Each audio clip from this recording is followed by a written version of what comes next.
태극신검 이해를 시작하겠습니다. 4. 정의가 크게 어그러져 땅이 제업에 물들어 있을 때 절대자의 시험이 이루어질 경우 대부분의 사람들이 자비와 사랑의 의지로 신검을 펼치며 대응하면 넉넉하게 시험을 통과할 수 있다고 잘. 정의가 크게 어그러지는 경우란 세 가지 측면으로 나누어 볼 수 있습니다. 질과 양적 측면으로 나누면 두 가지로 나누어집니다. 하지만 이 경우는 두 가지가 합쳐져 주로 관찰되기 때문에 합쳐진 형태까지 포함하여 세 가지로 분류하였습니다. 원래는 정의가 어그러지는 경우는 두 가지 측면이 있다 이 말이죠. 질적 측면과 양적 측면. 근데 현실에서는 보통 두 가지가 결합되어서 나타난다. 정의가 어그러진다. 그렇게 이해하고 있죠. 정확하게 주고받는 행위를 할 수 있는 제도가 형성되어 있음에도 불구하고 구성원들이 법이나 윤리로 나타나는 제도의 규칙을 준수하지 않고 공공연하게 그러한 규칙을 어기는 경우가 다반사인 상황입니다. 제도적으로는 문제가 없다는 거죠. 정의를 실현할 수 있는 제도가 확립되어 있다는 거죠. 그럼에도 불구하고 그래요. 사회 구성원들이 불의를 행하고 있다는 거죠. 그래요. 아무리 좋은 제도를 확립해도 사람들이 불의하면 제도가 의미가 없는 거죠. 그 제일 중요한 건 뭘까요? 사람이겠죠. 대부분의 사회 구성원들이 불의하면 제도가 바뀌겠죠. 정의로운 제도가 있다 하더라도. 또 한 가지는 제도의 규칙에 간직된 정의 자체가 크게 어그러져 있어 정확하게 주고받는 행위를 할 수 없는 상황입니다. 제도 자체가 정의롭지 못하다는 거죠. 그럼 어느 게 양적 측면이고 어느 게 질적 측면일까요? 아무래도 제도 자체가 잘못된 경우는 질적 측면이겠죠. 그래요. 반면에 제도는 올바른데 사회 구성원들이 그렇지 못할 경우 그것을 양적 측면으로 보고 있음을 알 수가 있어요. 하지만 정확하게 주고받는 행위를 할 수 있는 완전히 가까운 규칙은 시장 질서가 완전히 가까워지기 전에는 나타나기 어려우니 위 두 가지 형태가 결합된 경우에 세 번째 형태가 현실 속에서는 주된 형태라고 보면 됩니다. 현 시대는 시장 지배 시대라고 했죠. 그전에는 뭐라 했나요? 고대 농경국가 시대라 했죠. 한번 볼게요.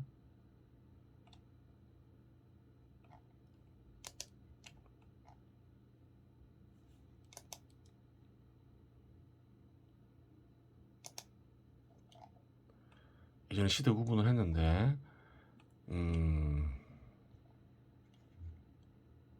시장 지배 시대, 그전에는 고대 농경국가 시대죠. 1910년에 멸망한 한반도에 있던 조선이라는 국가는 고대 농경국가 시대였죠. 시장 지배 시대가 도래한 지는 얼마 안 됐죠. 전 세계적으로도. 고대 농경국가 시대는 수천 년간 지속이 됐죠. 시장 지배 시대는 최근에 도래한 시대예요. 한 몇백 년도 안 됐죠. 아무리 오래된 국가도. 그러니까 시장 지배 시대의 시장 지배 시대에 합당한 제도가 제대로 확립이 안 돼 있겠죠. 아무리 발전한 국가에서도 그런 측면을 얘기하는 거예요. 없다는 거예요.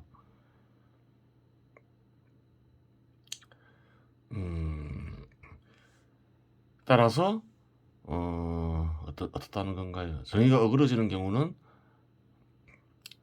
제도에 문제가 있어서 제도에 문제가 있기도 하고 또 사회 구성원들에게 문제가 있는 것이기도 하다는 거예요.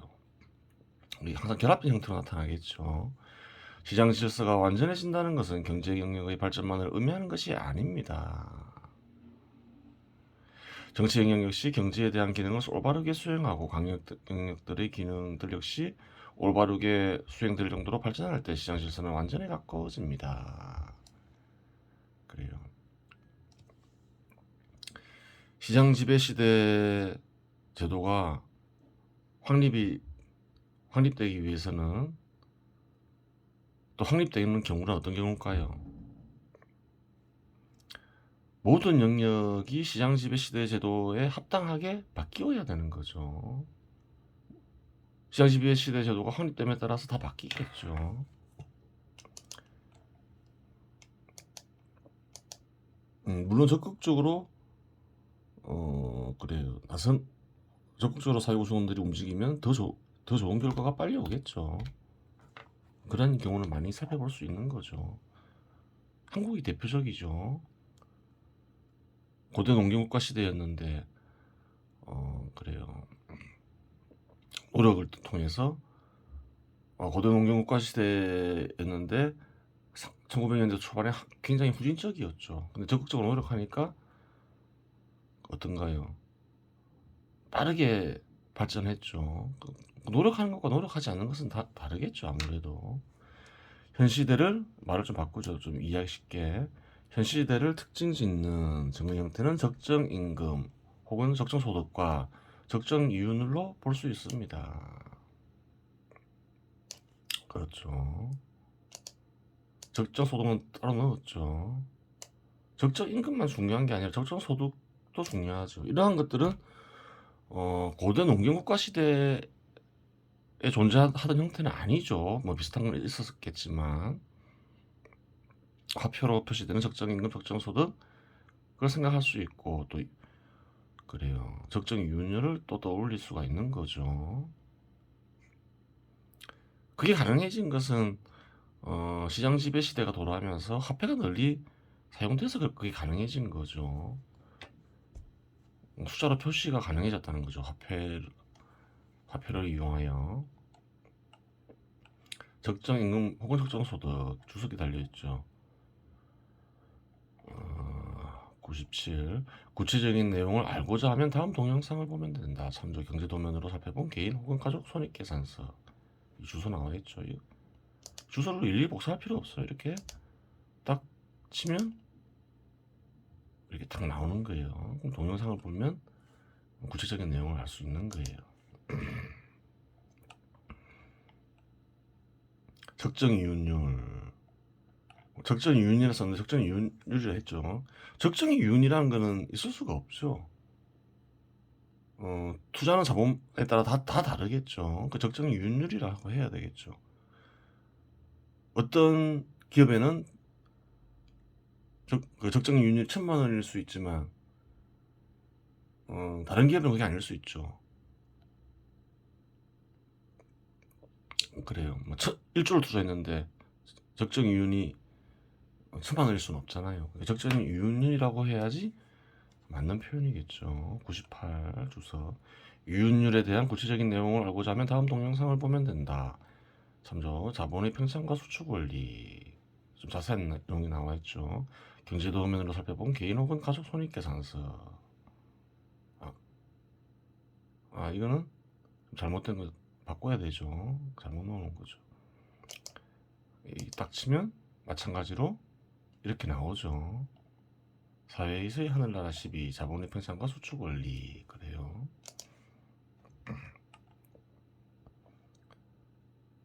현 시대의 다수의 사람들은 좀 말을 바꾸죠.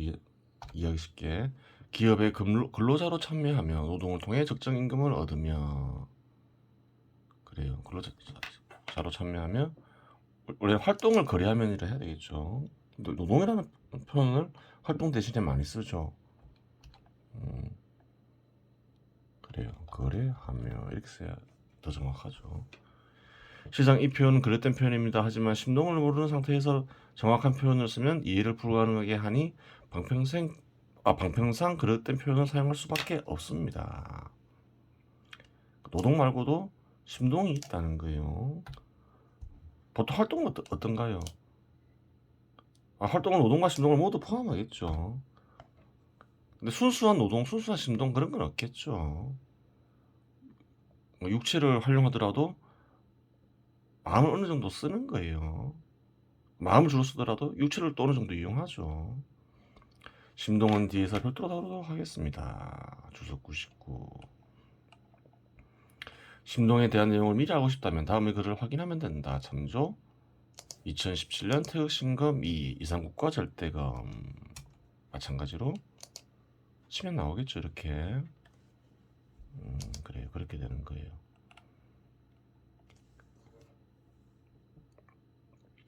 또한 많은 사회 구성원들이 기업 소유주로 기업에 참여하여 개인적인 소득을 얻고 있습니다. 기업에 투자하는 이들에게도 소득이 중요하겠죠. 근로자에게만 소득이 중요한 건 아니잖아요. 그러니까 적정 소득도 알아야 되는 거죠. 적정 소득은 기업가라 해서 기업가, 근로자, 공직자 다 포함하는 거죠. 인간의 문명이 어느 정도 발전한 단계에 이르러 시정 질서가 자리 잡은 상태에서는 정치 영역에 민주적 정치 체계가 일정 정도 결합되어 있고 절대적 빈곤이 해결되어 있어 적정 임금이나 적정 소득의 질서가 심하게 깨어져 있다고 하더라도 사회의 파멸작용이 쉽게 발생하지 않습니다.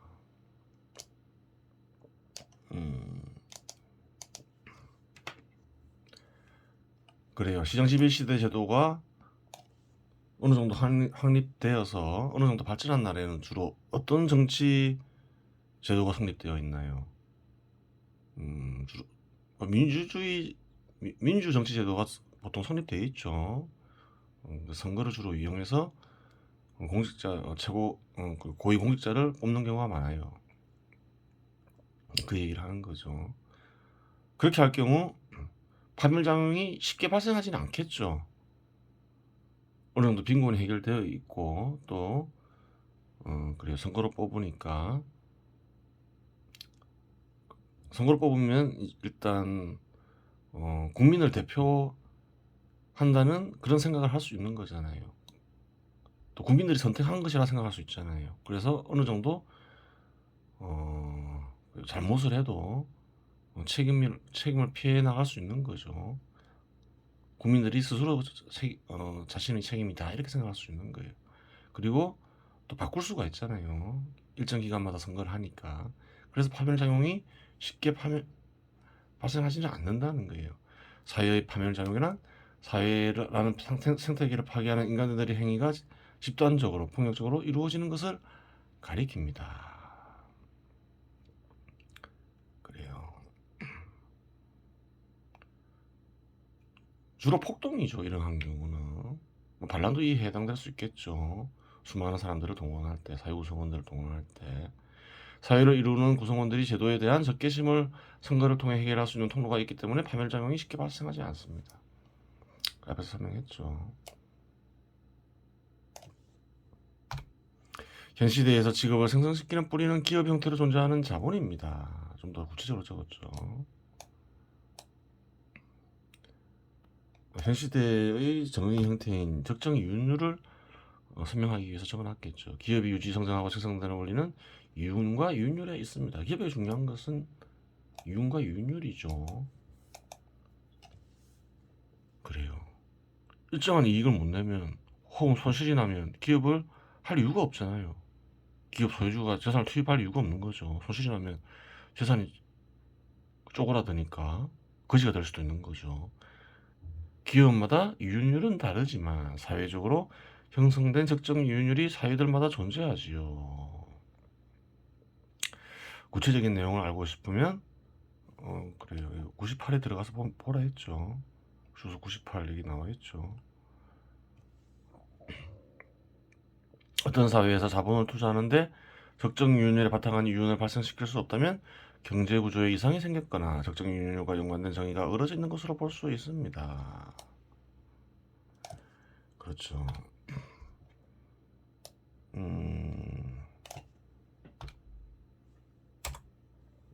투자 시점에 적정 이윤율 이상의 이윤율이 발생하지 않으면 신규 투자가 이루어지기 어렵고 기존의 기업이 장기간 적정 이윤율을 얻지 못한다면 경우에 따라 구조조정이 진행될 수 있습니다. 그래요. 요즘 미국 기업들이 어떤가요? 구조조정하는 현상을 볼 수가 있는 거죠. 많은 근로자들이 해고되죠. 그래요. 좀 이상이 생길 수 있다, 이윤율이 이상이 생길 수 있다 생각하면 그런 기대만 되더라도 진행될 수가 있어요. 실제로 그 이윤율이나 이윤의 타격을 받으면 실제로 진행되는 경우가 허다하겠죠. 하지만 정의가 어우러져 있다고 해서 기업의 파멸작용이 발생하는 것은 아닙니다. 적자가 발생하지 않는 이상 기업의 유지가 가능하기 때문입니다. 그래요. 근데 이윤율이 단순히 감소했다 해서 물론 이제 구조조정이 발생할 수도 있겠지만 손실이 나지 않는 이상 어느 정도 구조조정이 일어나지 않을 수도 있겠죠. 그래요. 손실이 나면 아주 심각해지겠죠. 그런 부분을 얘기하고 있는 거예요. 사회 전체적으로 많은 기업들에서 적자가 발생하고 사회 형성된 평균 이윤율이 감소하게 되면 일정 기간 생성되는 직업수가 소멸하는 직업수보다 작게 됩니다. 그래요. 직업의 뿌리는 뭔가요? 현 시대에서 직업의 뿌리는 기업이죠. 그래요. 기업에서 손실이 나서 사회 전체적으로 직업수가 감소하게 되면 그 얘기를 하는 거죠. 직업수가 감소할 수 있다. 직업의 뿌리인 기업에 이상이 생기면 직업수가 감소할 수 있다. 그런 얘기를 하는 거예요. 그러한 상태에서는 생성되는 직업수의 속도보다 사라지는 직업수의 속도가 커지게 될 수 있으며 이는 많은 실업자들과 절대적 빈곤까지 겪는 사람들을 발생시킬 수 있으며 다수의 국민들이 생존의 위협을 느끼게 됩니다. 그런 경우가 발생할 수 있죠. 그래요. 그 경제가 중요한 거예요. 삶의 뿌리가 흔들리면, 특히 기업이 흔들리면 그래요. 많은 사람들이 생존의 위협을 느끼게 되겠죠. 소득을 얻을 수 없게 되니까. 또한 그러한 기간이 길어짐에 따라 활동을 기업과 거래하며 사회적 생명활동을 하는 인간들의 소득이 감소하고 그래요. 실업의 불안감은 갈수록 증폭됩니다. 그래요.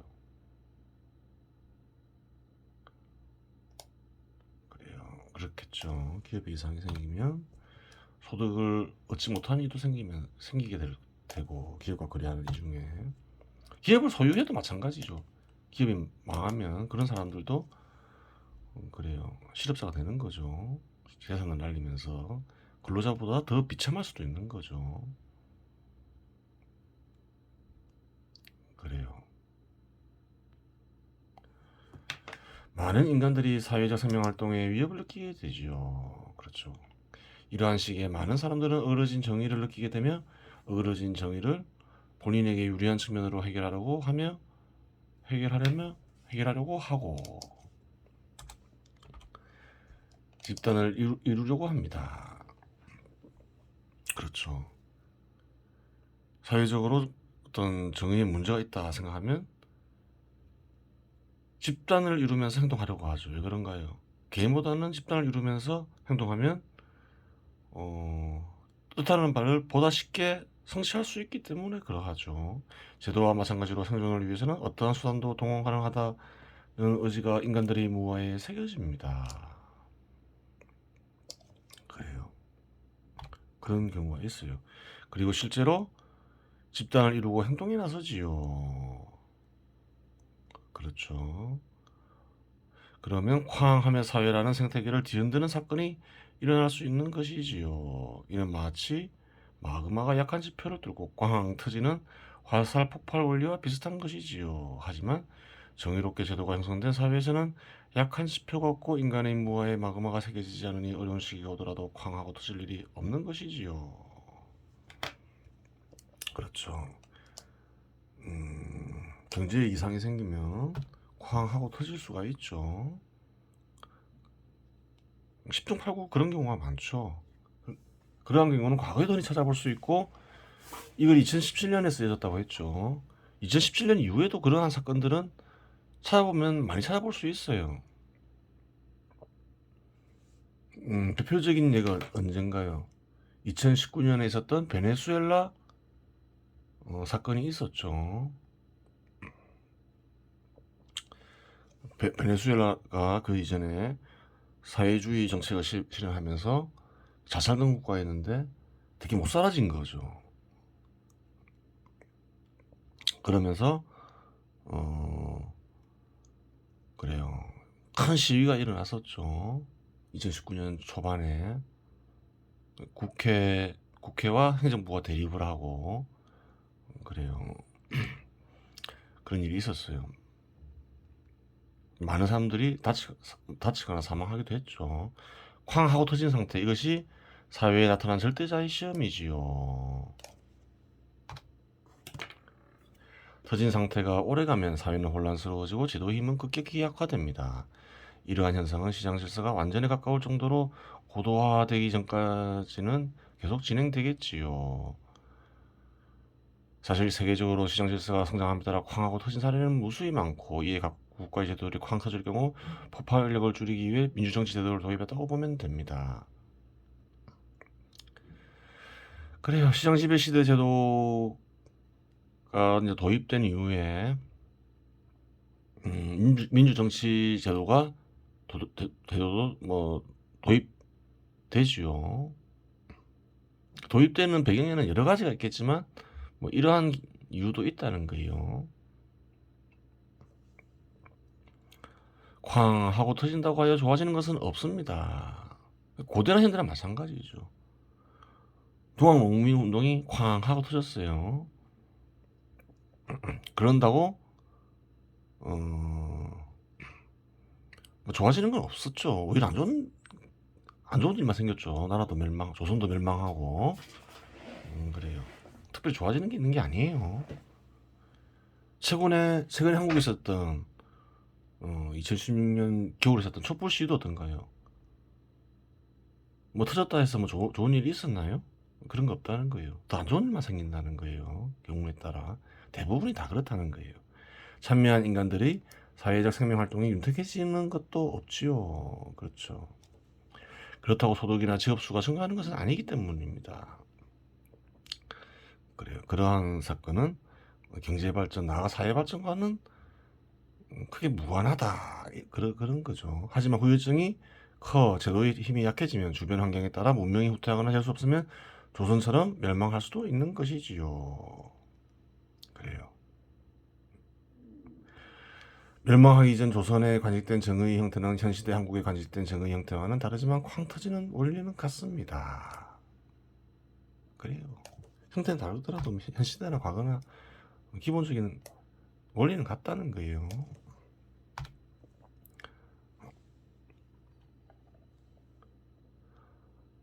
쾅 터지는 원리를 쾅 터지는 원리를 표현할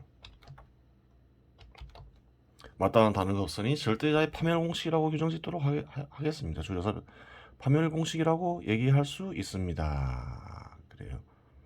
이런 얘기를 왜 했을까요? 절대자의 시험도 얘기하고 그 당시에 현대판 폭동이라는 촛불 시위가 2016년 겨울에 있었죠. 이 절대자의 파멸 공식이 진행될 수 있다. 진행되는 것이다. 그걸 얘기해주기 위해서 쓴 거예요. 정신 차리고 바른 길로 가도록 하여라. 어떤 영역에 속한 인간이든 그걸 얘기하기 위해서 이렇게 써놨겠죠.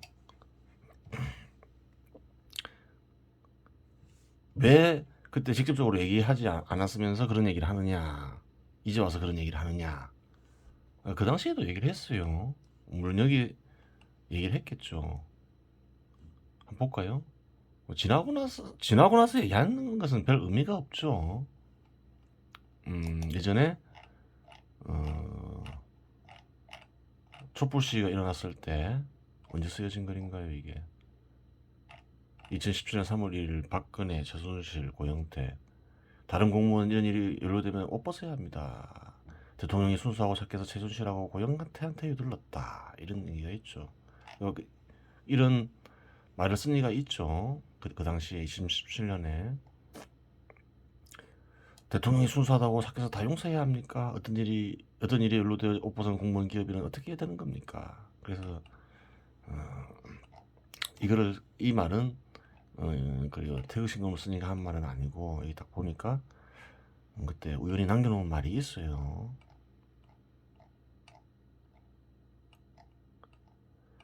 박근혜 대통령 용서하고 최순실도 용서합니다. 용서합시다라고 써야 되는데 잘못 썼네. 아마 이거 퇴직신금을 쓰니까 남긴 말이겠죠. 땅이 제업에 물들어 하늘이 우리를 시험하는 것이니 제업에 물들어서 이러한 일이 벌어졌다는 거예요. 분명히 적어놨죠. 자비와 사랑으로 용서를 하라. 용서를 선택하는 것이 한없이 슬프고 고통스러운 이 땅에 활기와 희망을 심는 것 아니겠소. 이렇게 적어놨던 거예요. 다 얘기를 해줬던 거죠. 그래요.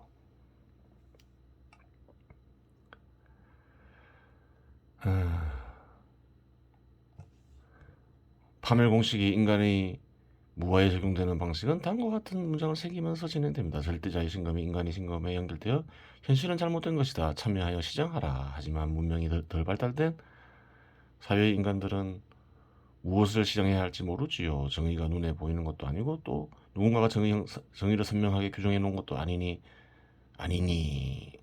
그 당시에는 정의에 대한 규정도 선명하게 없었죠. 태극시험에서는 분명하게 남겨놨지만 그러니 특정 인간이나 집단에 대한 적대감이나 적대행위로 나타나고 시정은커녕 혼란이 가중되어 많은 피해만 남기고 끝나는 경우가 대부분이었습니다. 즉 대부분 절대자의 시험을 통과하지 못하지요. 그래요. 파멸 공식이 적용될 때라도 정의의 어그러진 부분을 살피고 시정하려고 해야 하는데 정의보다는 인간들 서로 간에 적대행위로 풀려고 하는 것이지요. 어떤가요? 박근혜 대통령 탄핵 이후에 문재인 정부 들어서서 어떻겠나요? 적폐청산이라면서 수년간 적대 행위가 있었죠. 2017년에 그런 거 하지 말아 했죠. 안 좋으니까. 근데 해버렸다는 거예요.